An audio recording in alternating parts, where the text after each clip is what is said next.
Welcome back to Pat and Go with Paul Browning. I am your host, Paul Browning. This is week 9. It's so great to have you back again. For those who are watching on YouTube, always a big thank you. Make sure that we're liking and subscribing at 1040 AM radio at KPPF and also at Pat and Go with Paul Browning. As always, I've got Guy Girtin. Hello. Good morning there, Paul. Good to be here. Great to have you. Thank you, you, sir. That. You bet. We've got Mike Lewis. Good to see you, Paul. Guy. Man. Good to see you, Mike. You bet. The team is back. And we just continue to roll through these weeks. Week 9 is now upon us. So many things have happened. We're going to be able to jump right into all of that. This is going to be the high point. So when we jump into the high point, one, it's brought to you by Castle Roofing and also Lavish Lashes, making sure we're getting our hair, nails, and fashion taken care of. They're getting us situated, right? Looking good. But when we go to the high point, let's recap at least this Thursday night game and then get into the game balls. But this Thursday night game, we had the Jets and the Colts. Maybe not the most exciting game. But high scoring, if you like that. Yes, very high scoring. And if you like the way that the Colts were able to show, I mean, that was an offensive, display. That was a full-on display of how you want to play football for 3 quarters. I'm not going to say for a whole 4 quarters. For 3 quarters, the Colts were able to put up 42 points within that time. The game was not as close as that score might indicate. And, Wentz, he had 3 touchdown passes. He played very well for the Colts. Yeah. They're a team a little bit flying under the radar. The Colts are pretty good. Yeah. I loved Jonathan Taylor. He absolutely balled out last night. They had everybody was catching touchdowns. The offensive lineman had a touchdown catch in the game. Get on his knees. Yeah. get here. So but I do want to jump into that a little bit when you talk about the Colts and flying under the radar. There was some great things that I seen with Indianapolis, but at the same time, for you to let the Jets creep back into the game, it should have been out of there. Right. But then they end up scoring 32 points. Without their quarterback and without White. Yeah, exactly. Who was the backup quarterback. Yeah. He was out. They had a third-string quarterback in there. You let them put up the points that they did. I think that's a little bit of an issue, and that is one of the things where the Colts can be a contender and get themselves into position to go to the playoffs. I don't think they'll be a playoff team. I think that they'll be a team that is a spoiler. Yeah, I agree. And the Jets had, 30? They scored 30 points, but they're 2-6 for the season, so the struggle continues. Exactly, definitely, and hopefully Mike White isn't out for too long. And speaking of Mike White, I do want to talk a little bit about game balls, which if I could do mine first from this past week 8, I want to give a big shout out and a game ball to all the backup quarterbacks that had to step in and make some plays. Mike White being first, coming in for the Jets. This man threw the ball 45 times as a backup. For you to come in the game and they put the ball in your hands like that and let you throw the rock around. He threw for 405 yards and 3 touchdowns to beat Cincinnati, a team that they weren't supposed to beat. How did they do that? I don't know. Exactly. Mike White. Trevor Siemian steps in for New Orleans to beat Tampa. I did call that. Then you had Cooper Rush, who we all thought Dak Prescott was going to play. He sets out, and we have Cooper Rush comes in. Cooper Rush throws for 325 yards and beats Minnesota on a Sunday night game. Do we have any game balls from you guys? I'm going to go with Simmons, the defensive back for the Broncos. I'm going to talk a lot about the Broncos today, but he picked that off at the end to save the game, although he, kind of highlighted a little bit there and got a flag. Don't do that. Don't do that, right? It's a fine coming. That's a fine he's going to get. But save the game for him, basically. And Denver needed that win. Yeah. They really did. And later when we do the flag on the play, I'll let you know about that, too. More about that? Yeah. Guy and I both have some comments coming up. Stay tuned. Debo Samuel with the 49ers. And get my mic up a little bit higher for those folks who are watching on YouTube. There we go. Get that corrected. Appreciate that. 819 yards for the season, so he's off to a great start. Yeah. And it's for Debo Samuel, we haven't seen a receiver performance like this since Jerry Rice within the first 7 games. I mean, that's a huge name to be standing next to, especially when it comes to 49er greats. But with that, I want to put a close on the high point. We're going to be able to go into a little bit more elaboration on so much more from this past week when we get into Flag on the Play right after this break. But this is Pat and Go with Paul Browning. Welcome back to Pat and Go with Paul Browning. I'm your host, Paul Browning. Of course, I've got Mike Lewis. I've got Guy Girtin. We were just able to do the high point, but we want to throw some flags, so this is Flag on the Play. So, like always, when we jump into Flag on the Play, it's whatever issues from the past week that we want to be able to dive a little deeper into and talk a little bit more about. There was so much that happened this past week. And, let me pause it even for a second. For those who are watching on YouTube, make sure we're liking and subscribing, KPPF 1040 AM, and also Pat and Go with Paul Browning. Make sure we're doing that. But when it comes to throwing a flag, I want to start a little lighter. Okay. Because it gets a little darker the more we get into this. But I want to start a little lighter. The first flag I want to throw is on the NFL for finding CeeDee Lamb. In the past 5 of 6 games, he's been flagged for almost $47,000 worth of penalties, basically, right? Mm-hmm. From the taunting wave that he did at the end of the Patriots game, to his socks being too low, to his jersey being untucked. This is a real thing, though, in the NFL. When you are in your locker room, they have a poster that's set up that tells you exactly, like, okay, make sure your pants are tucked, make sure these are things that you have to abide by or you will be fined. So I'm not going to put as much on the NFL. I could put a little bit more blame on CeeDee Lamb as well, because it is said, it's clear as day, how not to get fined for your uniform. However, that is something that I think the NFL should lighten up a little bit. Right. I mean, the jersey's untucked. Are you kidding me? 7 out of the 10 guys out there have their jersey untucked. There are guys. There are so many guys that are losing money on Sundays over uniform violations that aren't even like, okay, he's wearing a different color shoe than he should be, or his socks are totally different color. You throw a football into the stands. Yeah, okay, these are different fines, but man, like, he's wearing the right color socks, right shoes. They're just below his knee. Give him a break, man. I agree with you. I agree totally. That's my flag. So is the NFL hurting for money that bad? Exactly, right?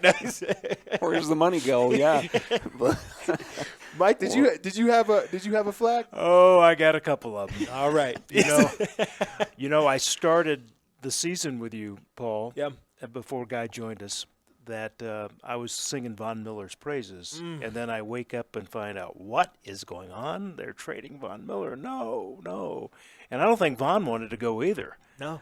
And, the GM, Patton, said, George said he didn't sleep before this happened. And if the Broncos were winning more games, I think he said a couple weeks ago, if we were 4-2 now, maybe I wouldn't have traded. And I'm going like, what are you doing? So that's my flag on the play. And I got another one coming up. But what do you think about that? Yeah, I agree totally. His own son won't talk to him. What George Payton was saying.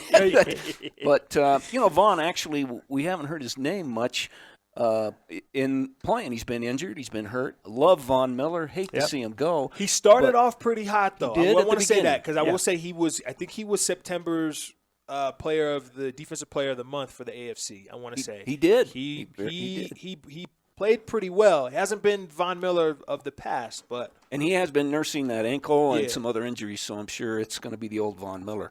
Sorry to see him go. I really am. Me too. We'll see. I know this Kenny Young we got from the Rams. He may just step right in there, and we'll see.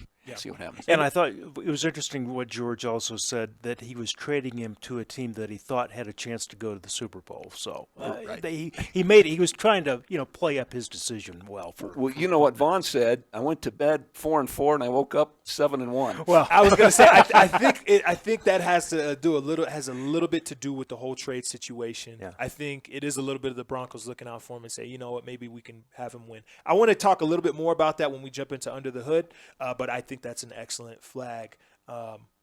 My flag, and we're talking Broncos, talking a lot about the Broncos, but You got an offense with, 40 seconds left in the game. Just kneel, please. Just kneel down 3 times. You throw a pass, and you have 2 fumbles. Yeah. That's my flag on the play. I cannot believe that it came down to that. I don't know how much longer this Broncos coaching staff. Well, I think they finished the season. I believe it's my take. I think they finished the season. However, I don't know how much longer this staff may remain together because some of these it's questionable with this Sunday's game's a big game. It could be a turnaround of the season type game. We'll talk more about that here in a minute. They got Dallas. That's a big one. Yeah. Now, I think you were hitting on something else too when it came to throwing another flag. Right. I do want to talk a little bit about 2 other situations. One of them being Aaron Rodgers. Yeah. Jeez. What do you say? What can you say? So Aaron Rodgers is not playing this week, and he may be out for he's going to be kind of tiptoeing into next week because he's going to be out for 10 days. And the reason why he's out for 10 days is when you test positive for COVID, you have to be out for a certain amount of times. When you're vaccinated, you're out for a shorter amount of time than when you're unvaccinated. The issue is Aaron Rodgers at the very beginning of the season had said that, or at least implied that he was vaccinated. Right. And that was not the case because he was some type of immunization. I don't know how he said it, but he implied. That was a good word. He implied that he was vaccinated, and the NFL has a certain code. Hey, your vaccination is either that Pfizer, Moderna, or the Johnson & Johnson. That's vaccinated, and Aaron Rodgers did not have that, so he is out for this week. Do you guys have any thoughts on that one? Yeah, well, it's like the Drew Bledsoe, Tom Brady thing. Bledsoe goes out and Brady gets his chance. Well, and that's history. Jordan Love. Now you got Jordan Love. He's going to have an opportunity. He step into the spotlight. Yeah. We'll see. I saw a couple of commentaries about this, and people were really upset what I saw because they felt like there was dishonesty. Yeah. Maybe not an outright lie, but you've got to believe your teammates. And, when you talk about COVID, let's be honest, with some people, that's can be life and death. So it's a serious subject. And, should he have done a better job of being upfront and honest in his status? Yeah. Right. Like you said earlier, if he's not being honest with that, maybe what else is out there? Right. Yeah. So just to top on it, I know that's a pretty serious subject there, but we're going to jump into one of the most serious subjects of the entire week. Unfortunately, just a terrible story. Henry Ruggs, over the weekend, gets in a car accident because he was driving drunk under the influence and kills a woman and her dog in Las Vegas. One of the super tragic moments, the lady was she was 23 years old. Henry Ruggs is 22. And a 3-year-old child. And a 3-year-old, the dog, So this is very tough to talk about because obviously his mistake is made on the largest scale ever. Mm-hmm. So a lot of things that I have been seeing, and I can say I could throw a flag on Henry Ruggs, obviously, because that's just is inexcusable. We don't drink and drive. That's not something. It's something that we've never condoned. We don't condone it now, and we just never will. So it's something. It's such an issue that, and it's so unfortunate that this has happened. I'm gonna let you guys if you have anything to say, and then well, it's very, very sad all the way around, and what a promising career. Yeah. Number 1 draft pick, number 12 overall. Yeah. The guy that the Raiders wanted, and what promise. And I feel for him, and it was a bad mistake, and I guess 156 miles an hour. Yeah. When it hit. So obviously he doubled the alcohol, I guess. I don't know all the particulars, but it's sad for him, and it's so sad for that girl and her family. Yeah. That's just, 23 years old. She was 23 years old. That's so. Yeah. It's life-changing. My thoughts are that I hope other people, what's done is done. Yeah. But I hope people will look at this and realize bad choices have consequences. Yeah. And nowadays, there are so many ways. There's Uber and Lyft and ride-sharing services. Yeah. So, and obviously with an NFL player, money's not an object. It's not. So take that I guess if you're intoxicated, your thought processes don't work, but make those decisions if you're going to be out partying. And that's one thing I really want to touch on. This is if we can just to close out the flag on the play, because this is such an important thing, and especially what you just said. We talk about him being an NFL player and how money is not an issue. I think we need to take that out of our mind because it should never be a consideration when it comes to money if you can make that decision. If you can't drive, you can't drive, period. If you're impaired, period. You've made that decision when you went out that night and you were going to drink that's not something that you were going to be able to do, drive home. So I do want to talk to those who are on the internet who are bashing Henry Ruggs. Yeah, he's going to get exactly what he deserves. Mm-hmm. He's going to lose his entire football career, all the money that he could have made, all this fame, stardom, whatever. But even bigger than that, he's got blood on his hands that he did not mean to do. And him being involved in this DUI does not make him a bad person. It's a terrible decision. And the reason why I say it doesn't make him a bad person is because anybody who decides to step behind the wheel and drive when they are drunk, you can make that happen. You can take a life. That is so real. The moment you step behind the wheel and you are intoxicated, you are capable of that. So I just wanted to end on that. That is such a serious topic. There's no need to try to talk about how bad of a person Henry Ruggs is for that, because he's not a bad person, and he's going to get what was coming to him. But that's just something we all should learn. Couldn't have said it, but thank you, Paul. That was great. We're going to come back with Under the Hood. This is Pat and Go with Paul Browning. Welcome back to Pat and Go with Paul Browning. I'm your host, Paul Browning. Of course, I've got Guy Girtin. Hey, Paul. How's it going? It's going today, great, buddy? going great. Good to be here. Definitely, we got Mike Lewis. Looking forward to getting to 50-50 again here soon. Yeah, look, man, you're this leading guy the way, here, right? 50-50. Of course he's ready for 50-50. Before we jump into 50, I want to say a couple of things. First off, thank you for those who are watching on YouTube. Make sure that we're liking and subscribing at KPPF 1040 AM. And also Pat and Go with Paul Browning. We're going to have so much content for you guys. You can look at past episodes, all those different things. So we were able to cover a couple different things. Now I want to jump into Under the Hood. So when we go under the hood, we're just doing some deep diving into whatever issues and things throughout the week that need a little bit more of talking about. And this week was so crazy with player movement. Obviously, trade deadline had just came and went. So I just want to talk about a couple different things. Some notable changes. Derrick Henry gets hurt. Okay, He broke his foot. He's out for the season is what it looks like. Jameis Winston, he's also hurt. He's ACL. He's out for the season. Michael Thomas with the Saints, out indefinitely.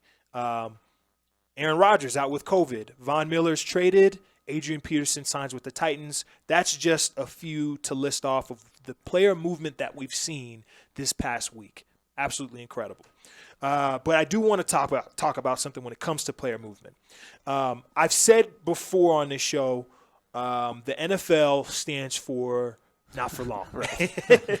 So change is guaranteed, obviously. But player movement is definitely uncomfortable for the players that are playing, for the coaches who are making the decisions, for general managers. It's always very uncomfortable.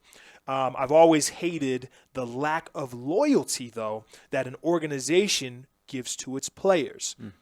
You may have your opinions on what I just said, but that's just ways. How I feel. Case in point is the Von Miller situation. Player that can give all to his team. Probably one of the greatest Broncos of all time. Super Bowl leadership that he brought out, you name it with Von Miller. It is a problem to me, and it irks me how easily it was for the Broncos to part ways with him. Or at least from the outside looking in, it seemed pretty easy. Really, that should have never happened, in my opinion. Montana should have never been a Chief. Joe Montana I'm talking about. Emmitt Smith should have never been to the Cardinals. Jerry Rice should have never been an Oakland Raider. When you give so much to an organization, I just believe that that's something that you should be repaid for. Now, my question is to you guys, is team player loyalty an issue or should we chalk that up to part of the business? Well, I wanted to go back real quick. You were talking about it's hard on the coaches and the team. It's also hard on the fans. Yeah. Fans have, we have our favorite players. Yep. There are people who have Von Miller jerseys with the Bronco. And I'm going to go back to John Elway. John Elway is, as always, will be a Denver Bronco. Right. That's where he was. So that's a part too. I don't know. I have mixed feelings on this as far as, to me, you're building a team. Teams work together. You're in the locker room together. You're practicing together. You learn to think like the other person thinks.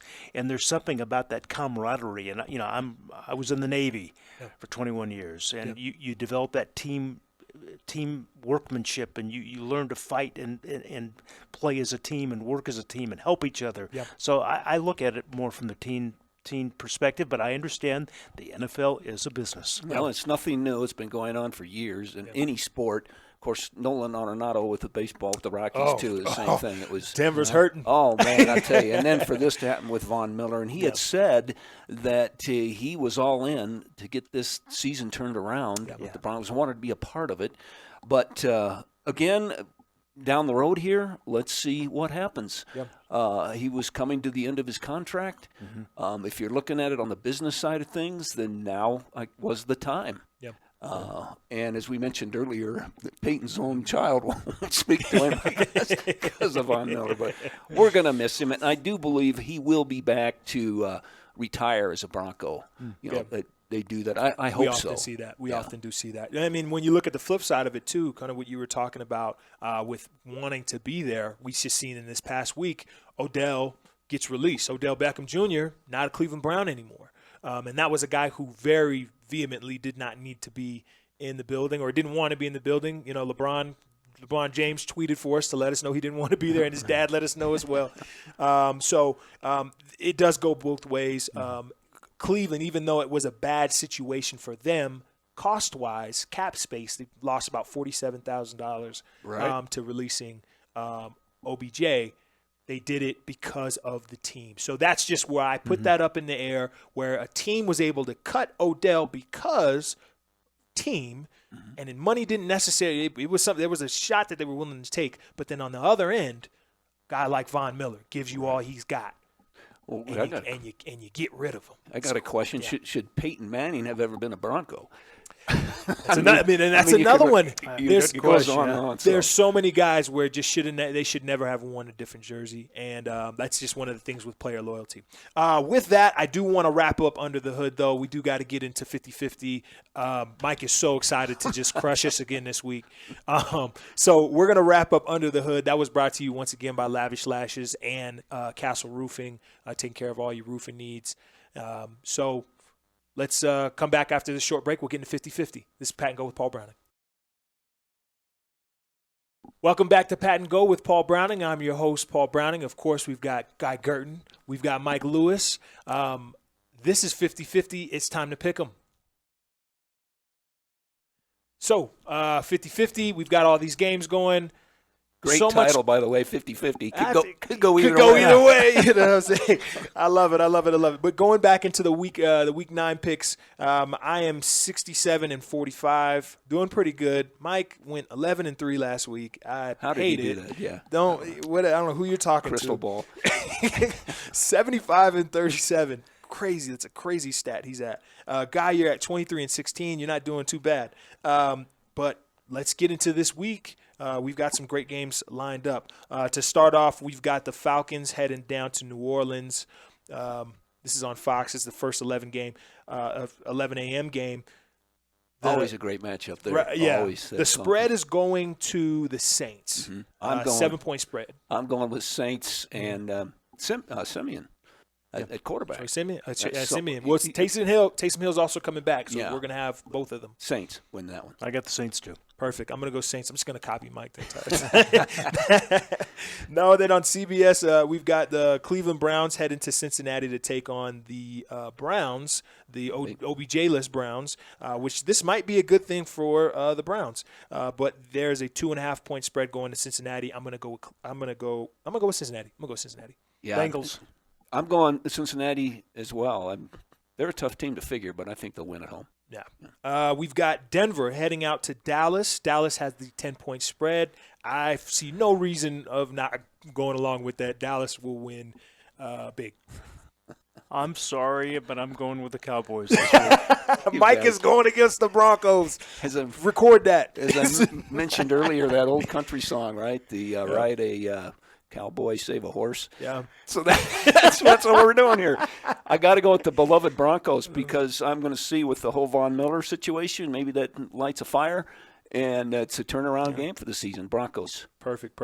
Then we have probably the best, most exciting game of the entire weekend. We've got the Houston Texans going to Miami to play the Dolphins. The Dolphins have a 6.5-point spread going their way. I'm actually going to go at Houston. Are you? Really? Okay. Houston, I'm going Dolphins at home, Miami. Yeah, this is kind of a race to the bottom, isn't it? I got to go with the home team, the Dolphins. That's definitely. Why. I think the Dolphins are going to sabotage some things because they want that first pick. Yeah. So I think these are the games to lose. We've got the Raiders heading out to New York. The Raiders have a 3-point spread headed their way. I think there's just so much going on in that locker room, though. If they are able to get into the playoffs, this is a story of an organization, one of the greatest stories an organization can ever have. I'm going to go with the Giants. Boy, I know what happened this past week, but I'm going to stick with the Raiders. I think they're going to pull it through. I got to agree with you. I'm going to go with the Giants on this one. I think they're coming up, getting stronger and stronger each week. Definitely. We've got Buffalo heading out to Jacksonville. There's a 14.5-point spread going to Buffalo. No need to go against that. I'm going Buffalo. Buffalo here. Got the Bills. Perfect. Then we have a rematch of the Super Bowl, Super Bowl 34, I believe. We have the New England Patriots heading out to Carolina to take on the Panthers. There's a 3.5-point spread headed to New England. I'm actually going to go with the Panthers. I'm going Panthers on that one as well. Yep. And I've got Panthers too. Definitely. We've got Minnesota heading out to Baltimore. 6.5-point spread going to Baltimore. I'm staying with Baltimore. I'm going Baltimore at home. Yep. 3 in a row. I like it. We've got Green Bay heading out to Kansas City. Rematch of Super Bowl I. 7-point spread going to KC. Aaron Rodgers is not playing. I'm going to go with the Chiefs. Chiefs are coming up. The same thing because of the COVID situation with Rodgers. I went to the Chiefs too, even though the Chiefs are 4-4. Yeah, right. You mentioned Super Bowl games. There's like 5 former Super Bowls. Did you see going that? On this the Broncos week? and the Cowboys were. Yep, that's another one. So I think it's lined up this week. I like it. We've got the Chargers heading out to Philly. There's a 3-point spread heading to the Chargers. I'm actually going to go with Philly. Usually when I bet on Philly, they lose. Don't do that this week, Philly. Let's go. Please, give them some help. I'm going Chargers. I still think the Chargers are going to be pretty good before this is over. I got the Chargers too. Yeah. Definitely. Arizona heading out to San Francisco. 2.5-point spread going to Arizona. They're coming off a tough loss. I'm gonna stick a fork in this one. Let's go 49ers. Come home with a victory for me. Let's do it. I agree totally. It's the 49ers in this one. Oh, I got the Cards. Okay, we got the Cards. There we go. Another rematch, Super Bowl 30, I believe, or 30. Well, I can't remember. We're going to go Tennessee heading out to Los Angeles to take on the Rams. 7.5-point spread going to the Rams. I'm going to go Rams. Yeah, it's the Rams. The Titans are a little bit in shambles. Rams. Yeah, Rams too. Definitely. We've got Chicago heading out to Pittsburgh to take on the Steelers. 6.5-point spread. This is Monday night going to Pittsburgh. I am going to stick with Pittsburgh. Pittsburgh at home. Yep. Steel curtain. I'm going Steelers. Home team. Yep. Definitely. Well, that's going to do it for Pat and Go this week. That week 9, we had so much to talk about. Thank you for tuning in. Make sure if we're on YouTube, we're liking and subscribing. Go ahead and share it, comment, everything.